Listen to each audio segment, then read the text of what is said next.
Welcome. I'm Liam, and I'm excited to help you navigate your reports today. Let's get started. Simply click on Reports in the side panel. You'll discover two key areas. First is Financials. Think of this as your business's financial checkup.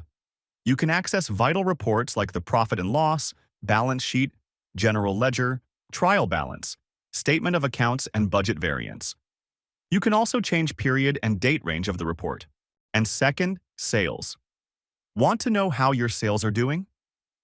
This section provides a detailed overview with reports like aged receivables, sales by contact, invoice list, and receipt list, giving you valuable insights into your sales performance. You can also change period and date range of the report. Take some time to explore these reports. They're packed with information that can help you make informed business decisions. Thank you for completing this module. Feel free to reach us at any of these handles for further assistance. Find your partner in making your financial chaos into clarity.